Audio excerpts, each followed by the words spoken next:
presented by Exquisite Timepieces. More about them in the description down below and later in the video. What's up, everybody? This is Guy. You're watching Just Bluefish Watch Reviews, and it's not just one or even two watches. No, today I am juggling 3 sets of balls. Now, before we jump into it, a quick shout out to my partner, Exquisite Timepieces, the watch dealer located here in Naples, Florida, who makes videos like this possible. A huge thanks to them for loaning me these watches. I do really appreciate it. Now, if you're interested in the watches that we're talking about today, or honestly any watch at all, I can't recommend them enough, so visit their website, exquisitettimepieces.com, or give them a call for your next watch purchase. So in this video, I'm going to be focusing on the Ball Engineer 3 Endurance 1917 GMT watch, but I do have a separate video dedicated to the Engineer 3 Marvelite watches, so subscribe to the channel so that you don't miss that one either. But yeah, today let's talk about the Ball Engineer 3 Endurance 1917 GMT. This is a 41mm timepiece from Ball Watches, and it's available at a retail price of $31.99, offering a great deal of value for money when you're considering the suite of features and the functionality being offered. The variation that we have on display today is the ice blue dial model with the classic micro gas tube illumination. This model is also available in several different dial colors, so please reach out and check the Exquisite Timepieces website for more options if you're interested. These Engineer 3 1917 GMT models come in at 41mm in case diameter with a lug-to-lug length of 47.6mm. They do have a thickness of just over 13mm with a width between the lugs of 20mm.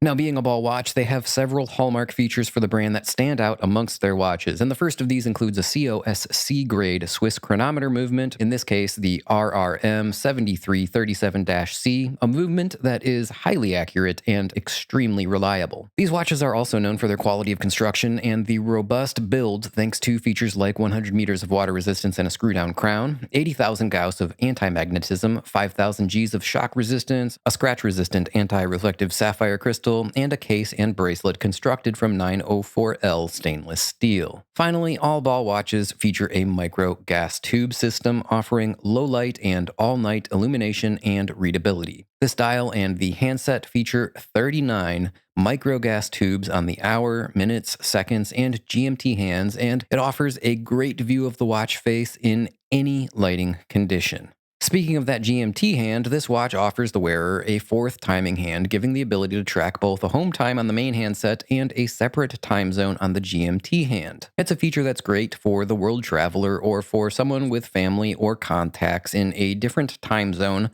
that you want to keep track of. Now that we've covered all of the features and the specifications, what do I think about this watch? Well, first and foremost, on the wrist, it's excellent. It does wear a little bit larger on my 6.5-inch wrist than the Engineer 3 Marvelite model does, thanks to the 41mm case diameter and having a lug-to-lug length of over 47.5mm, but it is still very wearable, even on my smaller wrist, and guys with a larger wrist will really like this one, in my opinion. The use of contrasting, high-polished and brushed surfaces is probably both a plus and a negative in my mind, and you might look at it one way or another yourself. Overall, I think that it does look nice, but if you're someone who likes to keep your watch looking as perfect and as pristine as possible, keeping something with this many polished surfaces in perfect condition will wind up being an exercise in futility, most likely. That said, a little honest wear and tear on a timepiece, it never really hurt anyone, so I don't look at this as too much of a negative personally. I think the dial on the handset and the gas tube glow-in-the-dark illumination and the entire presentation of the watch face is absolutely fantastic, with one tiny exception, which I will mention in a minute. But the stick marker dial with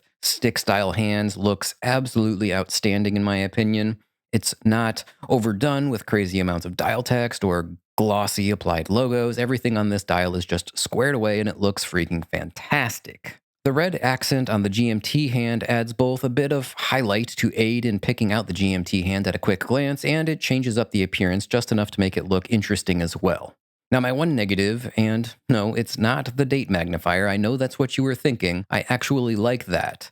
It makes the date calendar much more readable, and for someone with less than stellar eyesight, I always welcome a Cyclops if the magnification is good and it's well done. But no, my only complaint is with the RR insignia counterbalance on the seconds hand. I'm just not a huge fan of it. It's a bit overdone, it's somewhat showy, and it's just not for me. Now, I know it is a hallmark of the brand, it's basically their logo, and that's cool, I guess, but for me, I'm just not a fan of it placed on the seconds hand. I just don't like large and elaborate counterbalance embellishments on watch faces. But yeah, there you have it, the Ball Engineer 3 Endurance GMT 1917. A really awesome watch that can be had at a relatively reasonable price considering the luxury watch level suite of features. So if you're interested in this one, hit up my channel sponsor, Exquisite Timepieces, and tell them that Guy from Just Bluefish sent you. I know they will take the absolute best care of you. And with that said, I'll wrap this one up for today and say until the next one, thanks for tuning in, and bye now.